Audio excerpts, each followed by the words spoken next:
आइए सुनते हैं आज की कहानी। आज की कहानी लिखी है डॉक्टर मुनीश आहूजा जी ने। कहानी का नाम है रहस्यमय घर। एक बार की बात है, एक गांव में रमेश नामक व्यक्ति ने एक नया घर खरीदा था और उस घर में वो अपनी पत्नी पलक और पिंकी के साथ रहने आया था। आज उनका पहला दिन था।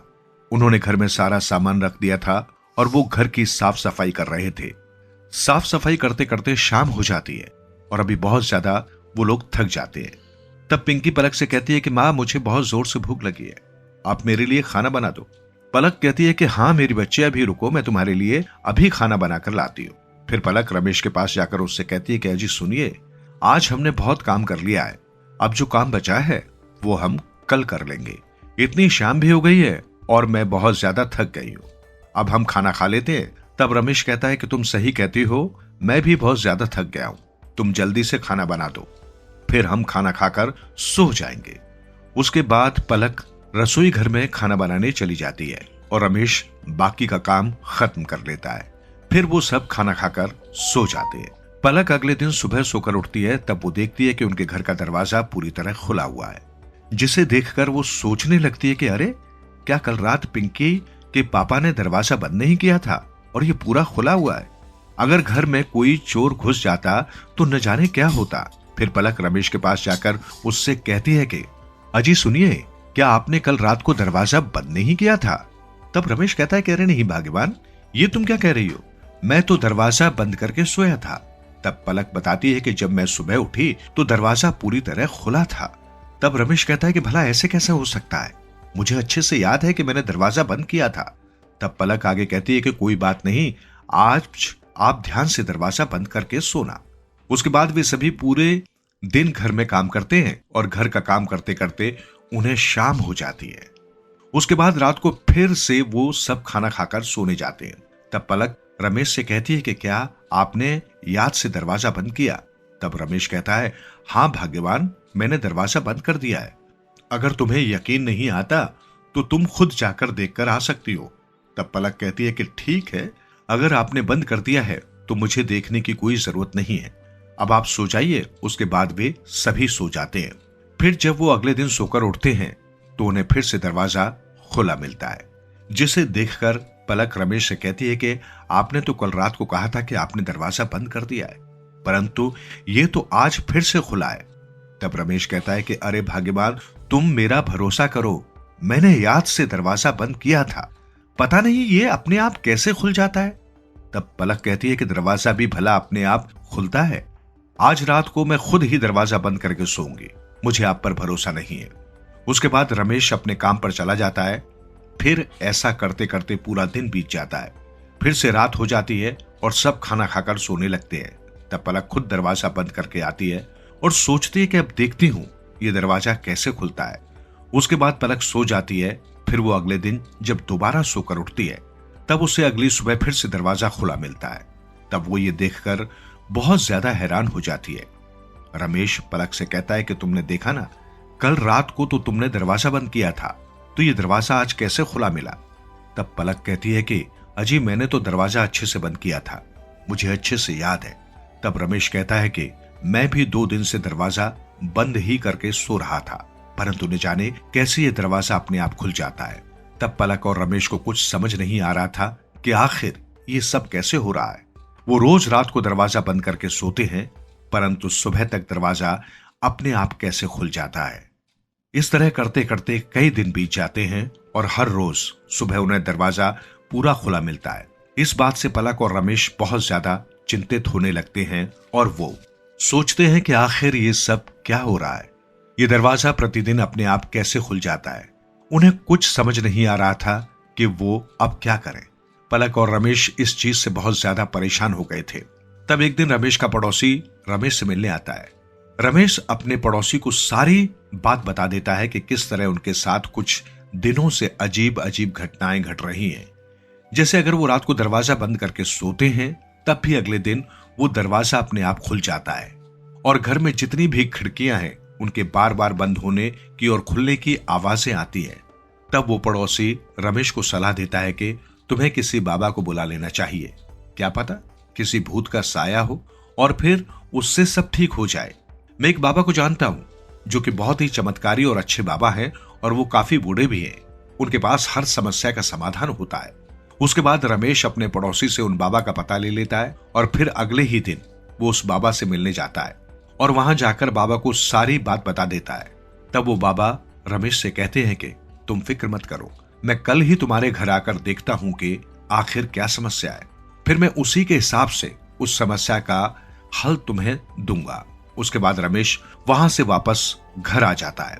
रमेश घर आकर पलक से कहता है कि कल हमारे घर पर बाबा आएंगे, देखते हैं कि क्या होता है। तब पलक कहती है कि हाँ, बस जो भी हो सब ठीक हो, मुझे तो अब बहुत डर लगने लगा है यहाँ रहने में। फिर रमेश कहता है कि मैं जानता हूं कि इस तरह ऐसे घर में रहना बहुत ज्यादा खतरनाक हो सकता है, इसलिए हमें जल्दी से जल्दी इसका कोई इलाज ढूंढना पड़ेगा, नहीं तो हमें यहां से कहीं और ही जाना पड़ेगा। तब पलक कहती है कि हमने तो इस घर में सारी जमा पूंजी लगा दी है, अब भला हम कहां जाएंगे। तब रमेश कहता है कि तुम सही कहती हो, हम इस तरह ये घर छोड़कर नहीं जा सकते। हमारे पड़ोसी ने उन बाबा के बारे में बताया है और शायद वही बाबा अब हमारी इस समस्या का हल निकाल सके। उसके अगले दिन वो बाबा रमेश के घर पर आ जाते हैं और उनका पूरा घर अच्छे से देखते हैं। फिर उसके बाद उन्हें सब समझ आ जाता है कि इस घर में क्या समस्या है। फिर वो रमेश और पलक से कहते हैं कि कुछ वर्ष पहले इस घर में एक व्यक्ति रहता था जो कि काफी धनी था और उसका एक पुत्र था। वो गलत संगत में पड़ गया था। हालांकि वो अपने पिता से बहुत प्यार करता था, परंतु वो बहुत ज्यादा खर्च करता था, जिसकी वजह से उसके पिता हमेशा उसको डांटा करते थे। एक दिन जब उसके पिता उसकी किसी लापरवाही पर उसे डांट रहे थे और फिर उन्होंने उसके ऊपर हाथ उठा दिया, तो उसका पुत्र ये घर छोड़कर भाग गया और कभी वापस नहीं आया। परंतु उस दिन के बाद से उसके पिता ने कभी भी अपने घर का दरवाजा बंद नहीं किया।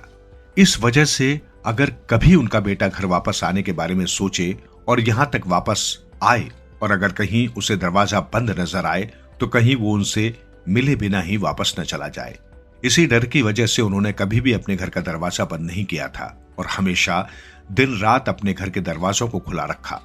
परंतु उसका पुत्र वापस नहीं आया और कुछ समय बाद वो बहुत ज्यादा बीमार हो गया और अकेले रहने के कारण उन्होंने अपनी सेहत पर ज्यादा ध्यान नहीं दिया, जिसकी वजह से उनका देहांत हो गया।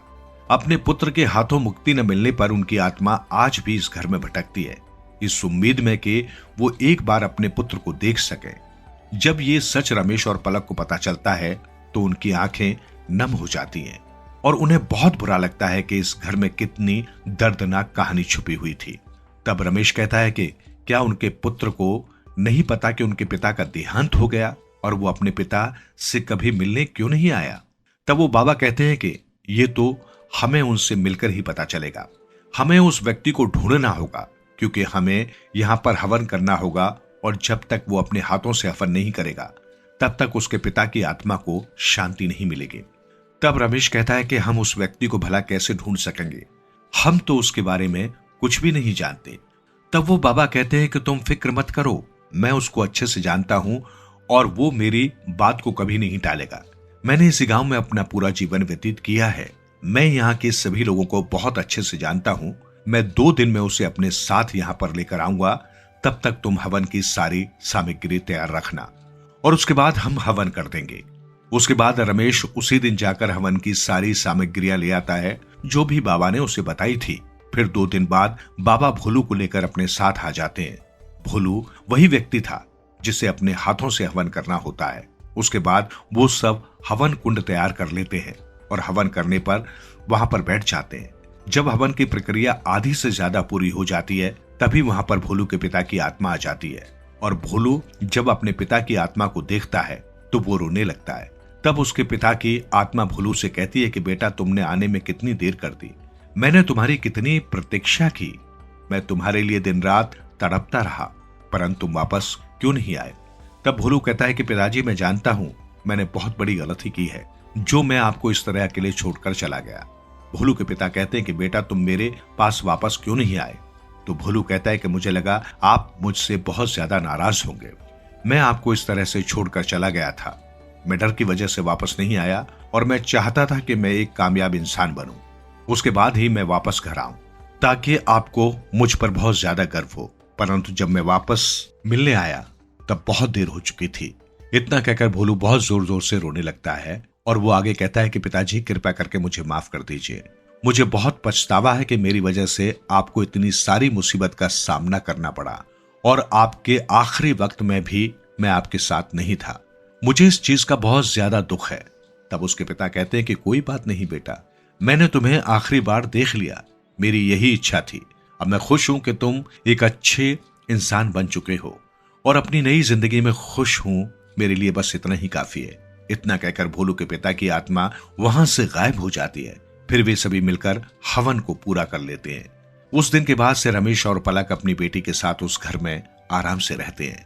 उन्हें पहले जिस समस्या का सामना करना पड़ता था दरवाजे और खिड़कियों में, अब उनके साथ ऐसी कोई भी घटना घटित नहीं हो रही थी और वे खुशी खुशी अपना आगे का जीवन व्यतीत करते हैं। ये कहानी हमें बताती है कि हमें कभी भी जल्दबाजी और गुस्से में कोई फैसला नहीं लेना चाहिए। अगर हमसे कोई गलती हो भी जाती है तो हमें अपनी गलती को मानना चाहिए और उसकी वजह से हमें अपने परिवारजनों से ऐसे रुष्ट होकर पीठ नहीं फेरनी चाहिए। इस कहानी को सुनने के लिए आपका बहुत बहुत धन्यवाद। कृपया नीचे कमेंट बॉक्स में अपने विचार साझा करें और बताएं कि आपको ये कहानी कैसी लगी। आपके सुझाव से हम और बेहतरीन कहानियां प्रस्तुत करने का प्रयास करेंगे। आप हमारे चैनल पर कौन कौन सी कहानियां देखना चाहते हैं, कृपया हमें आपके टॉपिक सुझाएं और हम उन पर कहानियां तैयार करेंगे। रहिए सदैव स्पिरिचुअल टीवी के साथ और हमेशा खुश रहिए।